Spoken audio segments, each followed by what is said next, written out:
The National Weather Service has issued a flash flood warning for Bennington County in southwestern Vermont, Windham County in southeastern Vermont, Rutland County in central Vermont, and Addison County in central Vermont until 9 p.m. Eastern Daylight Time. A flash flood warning means a flash flood has been issued for your local area. Do not drive through floods. Turn your vehicle around when encountering flood. Tune into local media outlets on this weather information.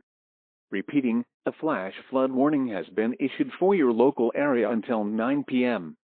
Eastern Daylight Time.